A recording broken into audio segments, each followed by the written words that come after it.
soyez les bienvenus dans les studios du Figaro et bonjour Benoît Billon. Bonjour. Vous êtes stratégiste et historien militaire, co-auteur avec Jean Lopez de ce livre qu'on va voir à l'écran, ça s'appelle « Conduire à la guerre », c'est publié aux éditions Perrin.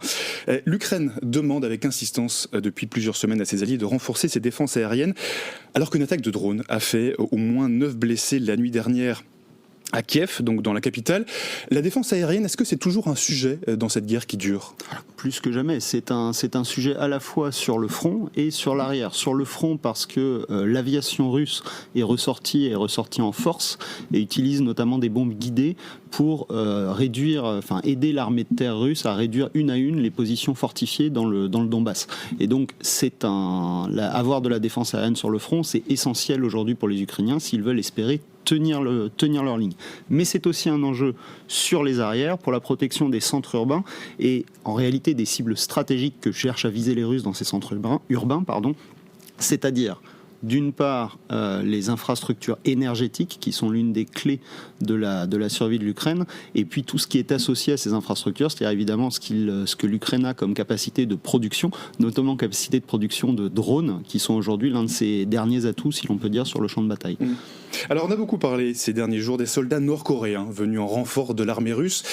On a dit un peu tout et son contraire à ce sujet. Est-ce qu'on sait exactement ce qu'il en est ? Combien de soldats sont déployés sur le front ? Combien de soldats nord-coréens ? Il reste beaucoup de flou et de rumeurs sur cette affaire des soldats nord-coréens. Les renseignements sud-coréens et ukrainiens, qui sont ceux qui ont sorti cette affaire, parlent de 12 000 soldats, et les Ukrainiens affirment que ces soldats vont être engagés sur le front de Koursk. Pour l'instant, ce qu'on sait de manière à peu près sûre, c'est qu'il y aurait des soldats nord-coréens à l'entraînement en Russie, mais on les a vus à l'entraînement dans l'extrême-orient russe, donc à plusieurs milliers de kilomètres du front. On ne sait pas pour l'instant si les Russes ont l'intention d'utiliser ces soldats dans leur guerre contre l'Ukraine, et si oui, où et comment. C'est-à-dire, est-ce qu'ils vont les utiliser au front, ou est-ce qu'ils ce seront plutôt des conseillers techniques, des observateurs ou des travailleurs pour, par exemple, aménager des positions à l'arrière. Ça, pour l'instant, on n'en sait rien. En fait. Parce que, pardon d'être aussi concret, mais ces soldats, j'imagine qu'ils ne parlent pas forcément tous russe. Donc, pour communiquer d'un point de vue opérationnel, ça doit être extrêmement compliqué. Ce qui est certain, c'est qu'engager ces hommes au milieu de l'armée russe, ça serait plus un boulet tactique aujourd'hui pour les Russes qu'un atout. Effectivement, ils ne parlent vraisemblablement pas le russe, en tout cas c'est très improbable. Ils n'ont pas non plus les mêmes procédures, ils n'ont pas nécessairement exactement le même équipement, sauf à envisager que les Russes les aient entièrement rééquipés, mais de toute façon ils ne sont pas formés à la doctrine russe. Et donc la façon dont ces soldats se battraient serait pas forcément intelligible immédiatement pour le commandement russe. Donc en réalité, autant on peut penser que les Nord-Coréens ont tout intérêt à avoir des observateurs ou des techniciens sur le front pour apprendre et tirer l'expérience de ce qui se passe dans cette guerre russo-ukrainienne, autant pour le commandement russe qui a, je le rappelle, probablement plus d'un demi-million d'hommes aujourd'hui face à l'Ukraine, 10 000 hommes, 10 000 ou 12 000 Nord-Coréens en plus, ça ne changerait rien au rapport de force. Et ça serait par contre un vrai casse-tête de les gérer sur le terrain. Et finalement, Benoît Billon, est-ce que l'annonce de l'envoi de ces soldats nord-coréens, c'est pas un peu un coup plus politique que militaire ? Alors, il y a peut-être un double coup politique. Il y a un coup politique côté ukrainien, bien évidemment, parce que ça permet de matérialiser une forme d'axe du mal entre la Russie, la Corée du Nord, on a parlé de l'Iran aussi, et ça permet aussi de réattirer l'attention sur le front de Koursk, où les choses se passent pas très bien pour les Ukrainiens aujourd'hui. Mais c'est peut-être aussi un coup de la part de Vladimir Poutine qui agite un petit peu le chiffon rouge nord-coréen et qui peut montrer comme ça qu'en fait il se fiche pas mal de ce que pense l'opinion occidentale de ce qu'il fait, surtout après un sommet des BRICS qui a été une réussite diplomatique pour la Russie. Alors parlons un peu de la situation en Ukraine, de là où on en est concrètement, parce que une actualité en chasse une autre, on parle beaucoup du Moyen-Orient, un peu moins de l'Ukraine aujourd'hui. Concrètement, l'Ukraine avait créé la surprise en allant sur le territoire russe, c'était il y a à peine quelques mois. Depuis, les Russes ont repris cette portion de terrain. on parle surtout de la région de Koursk ici, c'est là où la bataille est la plus intense. Alors, en réalité, il y a deux batailles deux fronts, si vous voulez, qui sont particulièrement actifs en ce moment. Il y a celui de Koursk où effectivement les Ukrainiens avaient pris l'initiative d'une incursion en territoire russe et ont décidé d'y rester. C'est-à-dire qu'ils ne se sont pas contentés de faire un raid bénéficiant de l'effet de surprise qu'ils avaient obtenu, ils ont décidé de tenir la position. La communication gouvernementale ukrainienne est assez confuse sur les raisons pour lesquelles ils tiennent la position. Gage en vue d'une prochaine négociation de paix, tentative de déstabilisation de l'État russe. Tout ça n'est pas très clair. Ce qui est sûr, c'est que les Russes se servent aujourd'hui de ce saillant comme un abcès de fixation pour attirer face à eux, devant Koursk, le meilleur le meilleur des réserves de l'armée ukrainienne. Et ce meilleur des réserves de l'armée ukrainienne subit a priori des pertes sensibles. Ce qui permet à un deuxième front de basculer complètement à l'avantage des Russes, c'est le front du Donbass, où les progressions russes n'ont jamais été aussi importantes depuis le début de la guerre, et où ils commencent à passer au-delà des zones que les Ukrainiens avaient pu fortifier pour certaines depuis 2014 et donc qui étaient si vous me passez l'expression, des noix dures à craquer pour l'armée russe. Le souci, c'est que s'ils passent au-delà, ils vont se retrouver en terrain relativement ouvert avec des défenses qui seront, dans le meilleur des cas, préparées à la va-vite, si ce n'est totalement improvisées. Mais donc autrement dit, Benoît Billon, cette stratégie de l'Ukraine d'aller occuper le territoire russe, en tout cas une petite partie du territoire russe, c'est une stratégie qui est en train de leur coûter très cher. Oui. C'est une stratégie qui est indéniablement en train de leur coûter probablement le Donbass en entier et peut-être au-delà. Et je ne parle même pas des bilans humains et matériels qui sont difficiles à évaluer, mais on sait qu'il y a des pertes sensibles, à la fois en hommes, dont l'Ukraine manque, et en matériel, y compris le matériel occidental qui lui a été livré, ce dont l'Ukraine manque également. Et donc ça peut tout à fait provoquer un effondrement d'une partie du reste du front sur le territoire de l'Ukraine elle-même. Jusqu'où les Russes pourraient aller? Vous parliez du front du Donbass il y a un instant, où les Russes connaissent des avancées spectaculaires. Ils pourraient pousser leur avantage jusque où, d'après vous? Alors, les avancées russes ne sont pas encore spectaculaires, elles sont significatives, je dirais. Il n'y a pas pour l'instant l'effondrement du front ukrainien. C'est pas encore concrétisé. Il y a un affaiblissement clair, mais c'est pas une débandade. Si vous voulez, les Ukrainiens continuent de défendre leur position. La question des buts de guerre russes, c'est la grande question. C'est-à-dire en termes territoriaux. Que veut la Russie? Puisqu'on sait à peu près ce qu'ils veulent au plan, je dirais, politique global. Un changement de régime de fait en Ukraine, une neutralisation de l'Ukraine qui deviendrait une espèce de Biélorussie bis, vraisemblablement, en tout cas en partie. Par contre, qu'est-ce que la Russie veut garder au-delà des oblasts qu'elle a annexés? C'est la grande question. Il semble possible, si ce n'est probable, que les Russes aient envie de pousser leur avantage jusqu'à la grande ville de Zaporijia, qui est sur le Dniepr, si jamais ils parvenaient à débloquer cette position du Donbass. Et là, on parle d'une ville d'1 million d'habitants, qui est un centre industriel majeur pour l'Ukraine. C'est une perte qui ferait très très mal. Et puis derrière se pose la question de Kharkiv, bien sûr. On parle aussi d'une centrale nucléaire? Également, oui, absolument. La question les infrastructures énergétiques ukrainiennes sont largement le lion du Dniepr, en fait.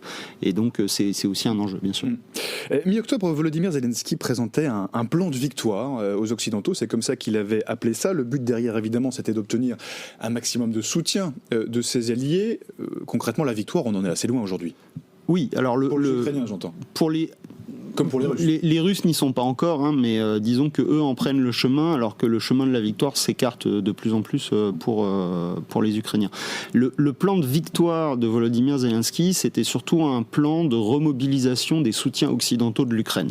L'idée, c'était de convaincre, et il me semble que l'incursion de Koursk remplissait aussi cette fonction, c'est-à-dire convaincre que l'Ukraine avait encore les moyens de prendre l'offensive et les moyens d'être, entre guillemets, convaincante dans sa possibilité d'obtenir une victoire militaire. Le problème, c'est qu'aujourd'hui, personne n'en est convaincu en réalité. Quand on voit ce qui se passe sur le terrain, quand on voit la nature des demandes de Volodymyr Zelensky, qui demande rien de moins que rentrer dans l'OTAN finalement immédiatement pour sauver l'Ukraine, on voit bien qu'en fait c'est un plan qui, à mon sens aujourd'hui, est en train de basculer vers un discours de politique intérieure, de dire oui, nous allons perdre, il va falloir négocier avec les Russes, mais en réalité, c'est parce que les Occidentaux nous auront lâchés.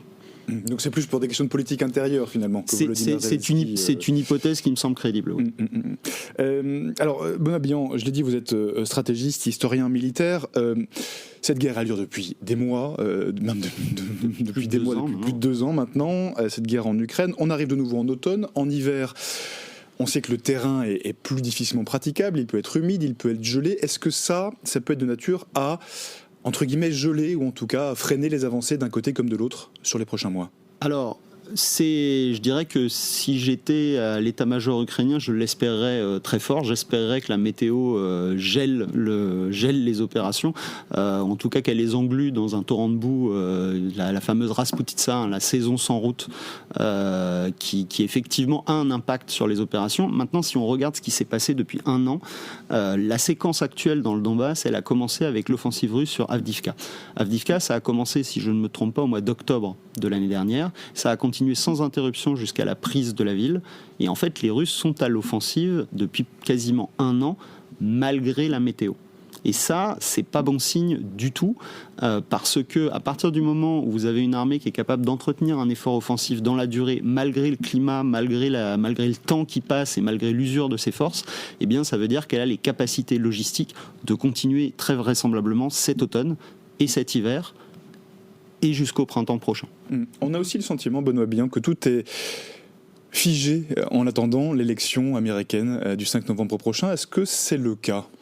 Politiquement, oui. Diplomatiquement, certainement. Militairement, absolument pas, puisque, comme je vous le disais, les Russes progressent sur le front et engrangent des gains importants. Alors, peut-être en vue d'une future négociation de paix, on peut le penser. Mais il me semble qu'il y a aussi peut-être une impasse intellectuelle à penser que l'élection américaine va décider seule du sort de la guerre en Ukraine. C'est-à-dire que faut pas s'exagérer l'influence qu'ont les Américains et sur leur allié ukrainien, qui a quand même aussi le premier son mot à dire, et sur les Russes, qui en fait aujourd'hui voient une victoire militaire possible et qui peuvent tout à fait tabler là-dessus.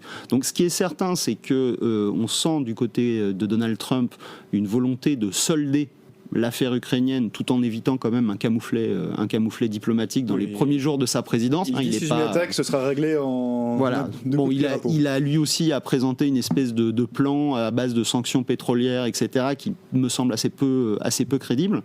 Mais en fait, celui qui détient les clés de la fin du conflit, il s'appelle Vladimir Poutine, et pour l'instant, il n'a pas l'air d'avoir l'intention de négocier autrement qu'en position de force. Par ailleurs, là, vous avez parlé à l'instant de Donald Trump. Est-ce que côté démocrate, est-ce que déjà dans l'administration actuelle, on croit en réalité encore, en tout cas de ce que vous pouvez en voir, à une victoire ukrainienne? Alors je suis pas. Vous n'êtes pas dans le bureau ovale, mais ou dans les coursives de la Maison Blanche et du Pentagone. Mais j'ai le sentiment que depuis déjà un certain temps, l'administration américaine actuelle est très divisée sur la question des chances de victoire de l'Ukraine. Vous avez pour caricaturer, je pense que le département d'État pousse pour qu'on continue et qu'on accroisse l'aide à l'Ukraine, et vous avez un Pentagone pour lequel l'Ukraine n'est qu'un des théâtres parmi tous ceux qui le regardent. Il y a évidemment le Proche-Orient, mais il y a aussi la Chine, qui est la préoccupation essentielle des Américains, il ne faut pas l'oublier, et qui, lui, est de plus en plus sceptique, et l'est depuis, en réalité, l'échec de l'offensive ukrainienne de l'été 2023. Alors justement, la guerre au Moyen-Orient, Benoît Billan, en un mot, elle bouscule de plus en plus les équilibres internationaux, on le voit chaque semaine. Est-ce qu'indirectement, elle pourrait avoir un impact sur la guerre en Ukraine? Elle l'a déjà. On parlait de la défense aérienne au début. Aujourd'hui, les missiles de défense aérienne, ils sont réservés pour aider Israël, plus que pour aider l'Ukraine.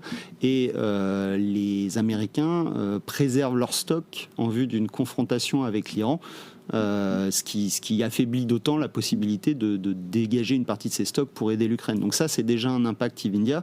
Le deuxième impact, vous l'avez mentionné, il est médiatique. On fait beaucoup moins attention à ce qui se passe en Ukraine depuis que l'attention des médias est divisée vers le Moyen-Orient, et puis peut-être demain sur un autre foyer de crise.